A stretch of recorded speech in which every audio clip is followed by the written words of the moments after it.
Ebullient greetings.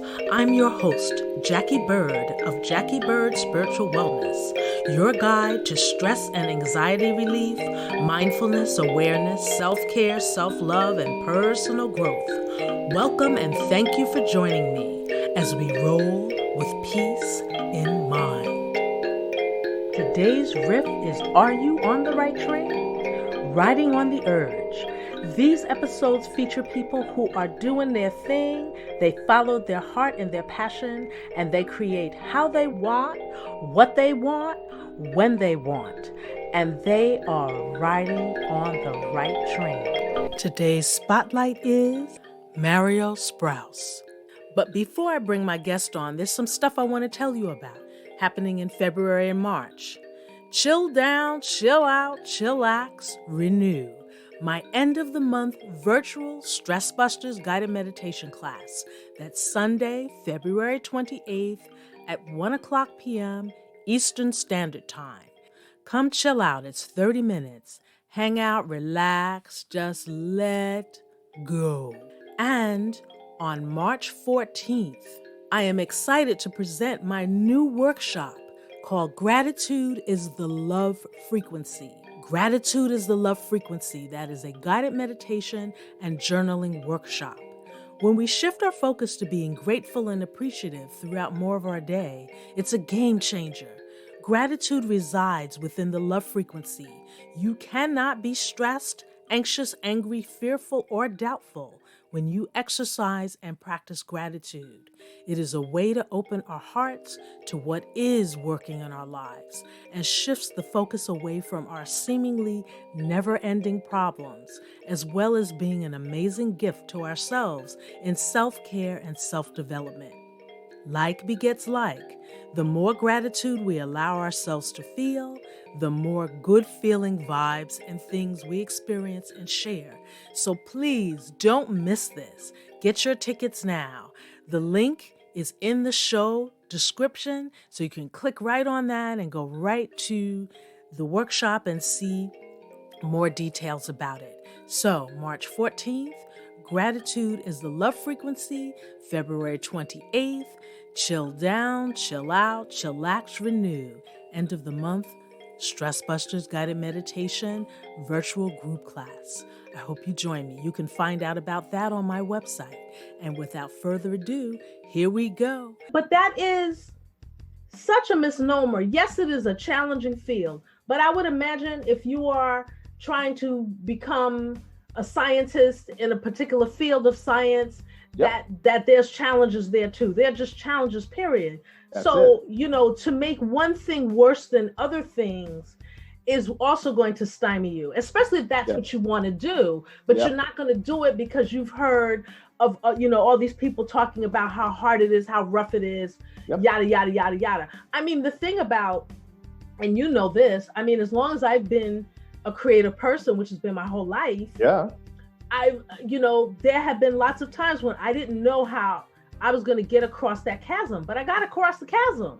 Mm-hmm. So, the thing is that you will get across. And it's what you said earlier, which I love so much, about being on this planet and not thinking you have the equipment to handle what comes your way. Yeah. Yeah. And wow. That's exactly right. And when you realize it, just ask one or two more questions and you'll see the folly of it. So if artists are not going to be making any money and you don't want to do that, my response is, then when it was open, go to Broadway on a Wednesday, right around matinee time. The streets are filled with people taking kids to see a Broadway show. Right, when we had Broadway, yes. Now, it's packed with people to hit that 2 o'clock show. Can you imagine somebody spending $110 or $150 or whatever it is to take somebody to see a show and then say, but you don't want to be a dancer? But some people do that. But I know, and that's the folly of it. That's the folly.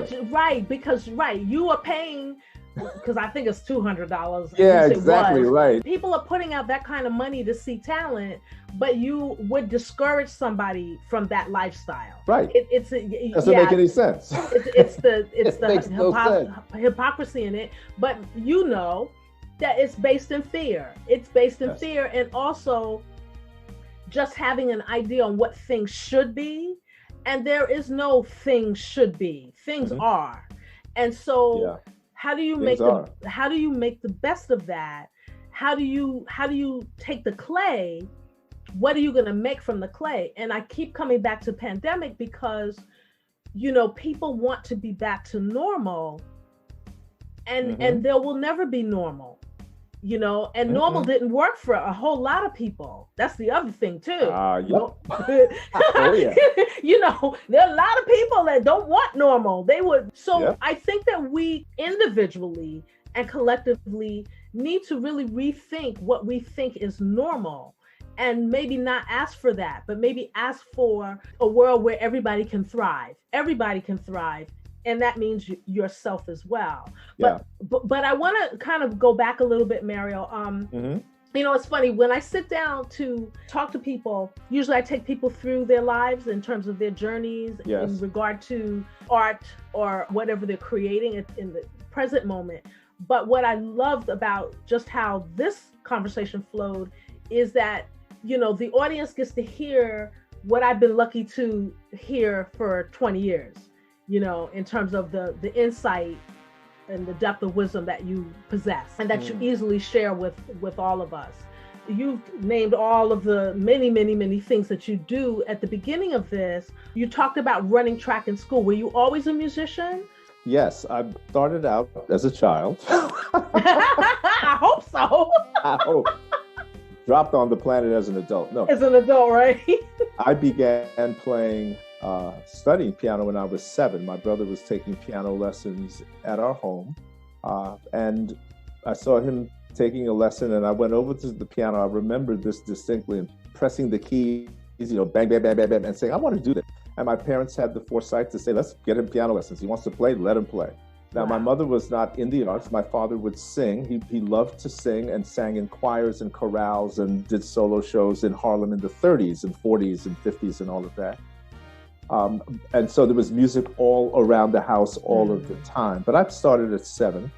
At age 13, by the time I got there, having studied for 6 years, I formed a band along with 2 other guys on the block called the G Clefs, or some whatever name it was at that time in junior high school. The G Clefs. And I knew that I wanted to play piano and to write music, and I was having a lot of fun doing it. And then I went on to high school. I didn't take any music courses in high school, but I knew that I was firmly in it. The band that I had formed had grown, and I was writing, doing all of the arrangements. I was performing with that band. By the time I got to college, I knew that I wanted to major in music. And so I did. I didn't have a sub-major. I didn't apply to any other college than City College, and got into that department. I went there too. Yes, back in the old days. In the old days. Before there was tuition. Before there was tuition, it's exactly right. It was free. So I knew that's where I wanted to go. But at the same time, I was a product of my times. I went to college from 1966 through 1970. And so all of what we know about the modern civil rights movement between Montgomery in the late 50s and King's assassination in 68 and after occurred in the time I was in school. Wow. So during that time, the songs that I was writing were revolutionary songs, or songs about liberation, or songs about freedom, and a bunch of other, lovesick heart, love songs and heart songs, and my heart just broke because I miss you, baby songs. But the thing is, I kept writing, kept doing what I was doing. Now, at the same time, on a parallel track, I had become the assistant director of the Upward Bound program at Columbia University. Because the other thing that I really loved doing was helping people in education. And so that's what I did from 1968, when I started working at Columbia University, until 1974, when I left and went back again in the summer of 77 It was to help people who were at risk but smart to get into higher education. And I did that for a good number of years and was very good at it. I say not as a patting myself on the back so much, but it was a time when you wanted to see people going off, because they were often the first person in their family to go to college, the first person in their family to get out of high school, the first person in their family to do any higher education. And so I wanted to be a part of that. And I was still doing music, but doing that as well. In 1973, I couldn't figure out why people were applying to colleges and had not really researched it. We had at the program, we had a college counselor who just quit. I'm out of here. And so I had to take over her duties. So I decided that I was going to do a program to take high school students by bus to different colleges. When I left Columbia. Wow. Yes, that's exactly how that started, college tours. I had my first trip in December of 1975. And between then and 2012 or 13, I took 18,000 students to 17 different colleges around New York State, concentrating on Binghamton and Albany. A few years ago, 2018, I guess it was, I received an honor from them because it was their 50th anniversary, I should say, of their educational opportunity program. And I was the bus guy. I would be bringing up 50 or 100 or 150 kids. As it turned out, one of the people that I know is a singer named Mara Sanchez. She's a wonderful singer. When she was telling me that she graduated from Binghamton, I said, "You did?"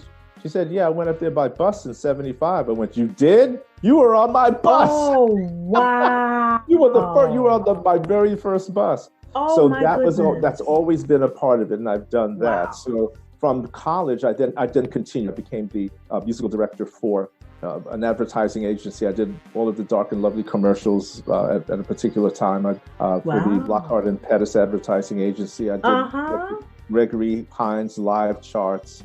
And then in 1985, I met Gordon Parks and stayed with him 20 years as his music assistant.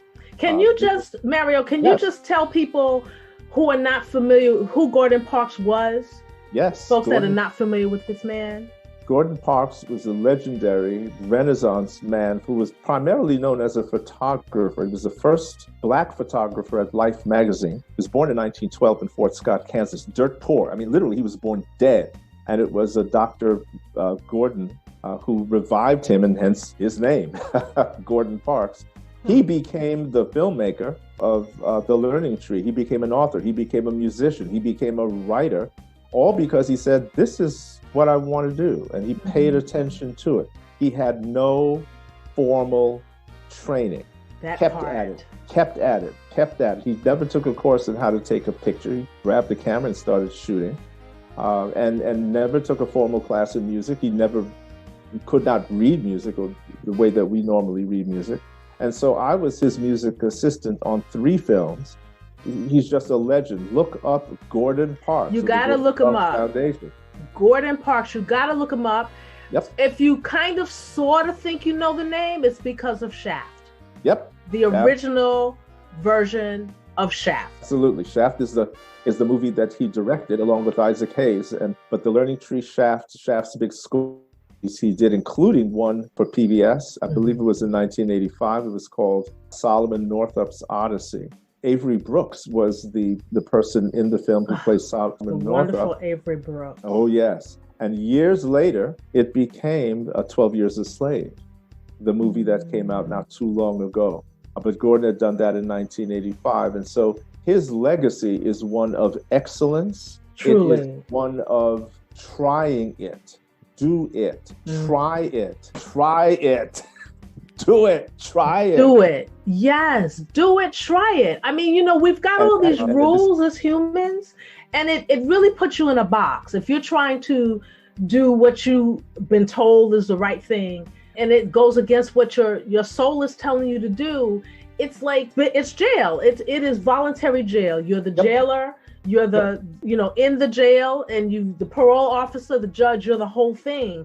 You gotta live your life. You gotta live your life. And based on your terms, not what you think you should do, not what your parents told you to do, not what your husband tells you to do, your wife, your best partner, whatever. You gotta figure out what it is that you wish to do, what burns for you. Yep. Then do it and figure out a way to do it, because you can. And you will have help doing it. There's a scripture that the Psalm 37:4, which says, delight in the Lord and he will give you the desires of your heart. What I have concentrated on with people over all these years is make sure it's the desire of your heart and not the desire of your mama's heart or your parents' heart or somebody else's heart, your coach's heart, your teacher's heart, your pastor's heart, your heart. Right. And that's what's most important, because when you take the journey in that direction, there will be hordes of people to help you. They are assigned to you. If you don't give them the opportunity to do their due, you won't have help. You'll think that I got to do all this by myself. No, not at all. Right. The people who have been mentors in my life appear. Mario, as you said a few times during this interview, is you may feel like, I don't know how I'm going to do something, and you figure it out and you get help. There's help that is available. All you got to do is ask. That's it. You just ask, I need help with this. You can just sit in your room and say it, I need help with this, and you will get help. It's right there. It is waiting on you. If you don't ask, it's just going to sit there. You have to go toward it, and it'll smack you when you die. So why did you call me? Why did you call me? I love that. It's going to smack you. And the asking has to be beyond the social norms. I did a retreat years ago, back in the mid-90s. On the retreat, there was the person from St. Martin, the island that I just loved. And I didn't know that. My heart just went out to him at the time. And he is a painter. And he, all during the retreat, it was a weekend retreat, he's doing various paintings, and it's beautiful, seascapes, landscapes, just stuff he's doing. At the end, he showed it to us. And, we were like, ooh, that's really, really, oh, wow, that's really. One of the people there said, can I have that? And he said, sure. Oh, wow. Now, it was, everyone else is going, well, I really loved it, but I never would have asked him for it. I never would have. She said, can I have that? He said, sure. And I said to everybody else, there's the lesson of, I don't have to say anything else. We just spent, 900 hours on this retreat. The lesson comes down to that. Ask, it's there for you. Ask, it's there for you. And it's like the date that you had that one time who went through the menu and said, I don't want this, I don't want that, I don't want this. This is what we do. We go, I don't want this, I don't want that. And instead of saying, I want this and I would love to have that, and I'm making space in my life for that, because you have to make space. Yep. To have it. If you go, oh, it'll never happen, I couldn't possibly ask, like those people said, I couldn't possibly ask. Well, Miss Thing asked and bang, he gave it to her. So you got to ask. Just like that, she got it. The other thing is that we will use excuses like age or size or color or gender for not getting something. In other words, we're building a case against ourselves, and we're pretty good at that. I mean, we're like Perry Mason, and we're going to build a perfect case against ourselves. Why we can't do something, and it would be dangerous to come into contact with me if you're going to do that, because I will tear the case down. Well, this is like truly what these episodes are about. Are you riding on the right train? Riding on the urge. That's the name of these interviews. And if this interview wasn't all about that, I don't know what was. It's like, you got to figure it out, and you got to ask. Not only do you ask outside of yourself, you have to ask of yourself. Of yourself. What is it that I want? And I find that we go, I want to be able to pay my mortgage, or I want to be able to pay my rent. You got to think bigger than that. Would you like to have peace in your life? Oh, okay. Would you like abundance? Would you like prosperity? Would you like good health? Like the essence of things. We don't look to the essence of things. We look at the material objects. And it's like when you are pursuing what you love, that fills you up. And as we've both been saying throughout this, is that you will find a way. There will be help. There will be help.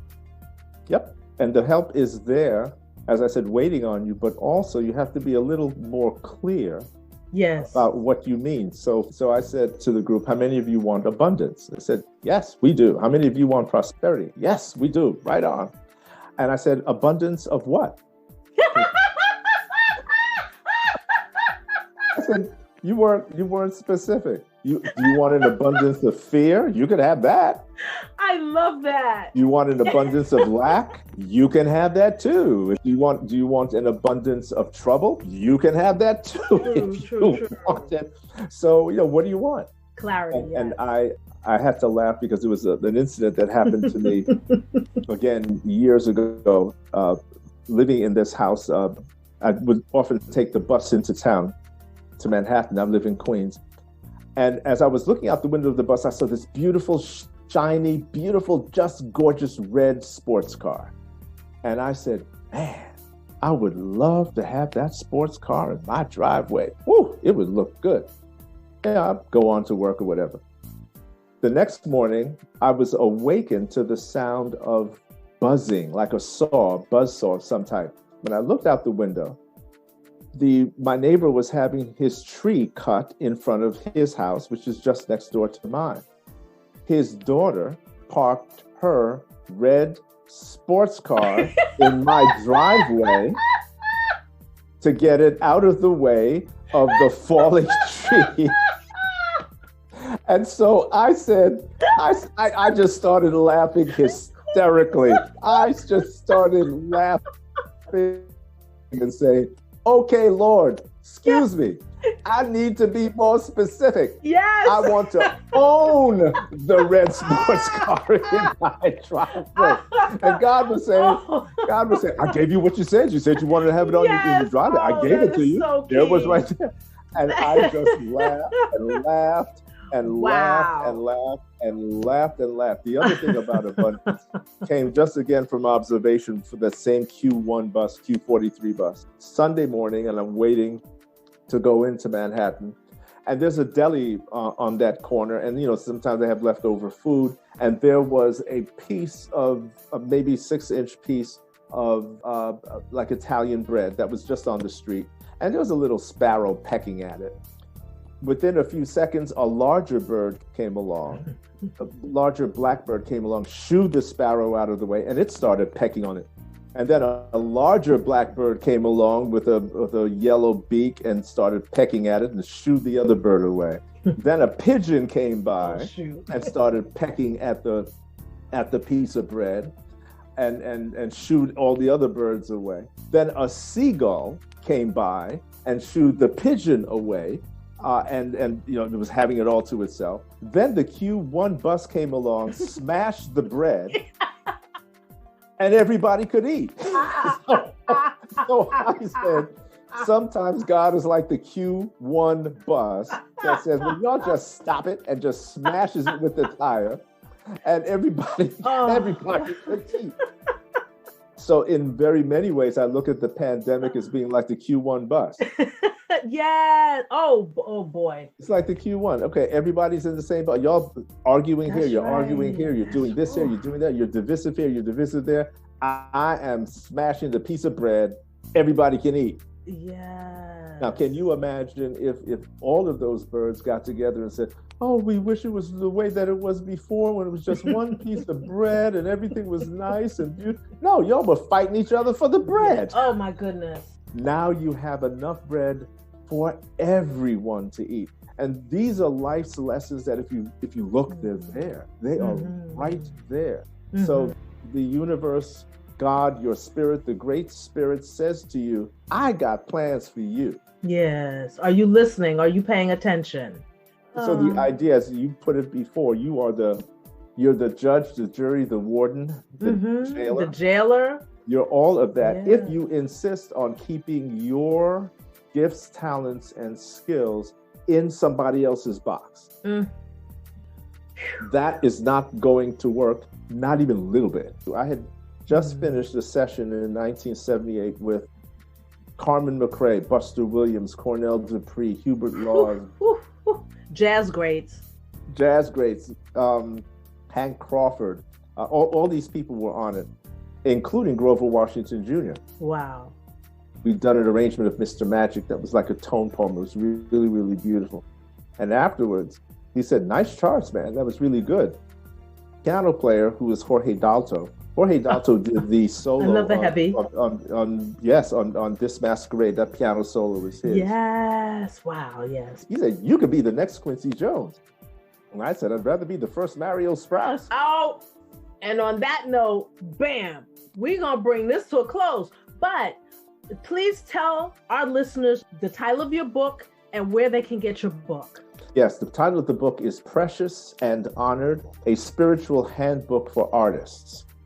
It is only 40 pages long. It's a little handbook. It goes into a number 10 envelope, and you can get it at precious and honored.net, www.preciousandhonored.net. And I will have that in the show notes, so you'll be able to just click the link. Yep, it's there, and it encapsulates all of what I've been talking about, because this is what I mentioned to my groups and to wonderful folks like Jackie over these last many decades. Yeah. It's what it is that I firmly believe in and trust in. That's the other thing, aside from everything else. Do what you love, so you do have the love there, but trust that it will happen for you if it is something that you want. And this goes beyond just so, because I don't want you all to think, "Oh, well, I'm not an artist. This book is not applicable." Absolutely. So buy his book, y'all. Get that wisdom, have it right in your hand. I cannot thank you enough. Wow. And thank you for being my friend all these years. Oh, you're welcome, my dear. I love you dearly, dearly, dearly. And it's just a mutual thing, baby. I love you too. It's mutual. I hope that you enjoyed that and was thoroughly inspired and uplifted by what you heard. If you are in a situation currently that is unfulfilling to you, be it a job or a career you've been pursuing, and you feel like there's something else that you really want to do, or you already know what that is, get quiet, sit still, breathe in and out deeply, and begin to envision what that is that you wish to create. And remember, there's nothing too big. It's only small ideas. Think big and write that down. What is it that you wish to create? Write it down, put it in your phone, speak it out loud to people that are supportive of you, and go for it. Don't delay. Start now, even if you plot in your mind what your escape plan is going to be. But go for it. This life is meant to be lived to the fullest. Take advantage. No matter what is happening in your life right now, there can always be room to create more. Thank you so much for listening. Please remember to visit JackieBirdSpiritualWellness.com. Join my mailing list. I've got workshops coming up, as I mentioned earlier in the program. I have audiobooks, guided meditation videos, and audio and meditation music, everything for inspiration and to help you relieve stress, increase your mindfulness and awareness and presence. And remember to always roll with peace in mind.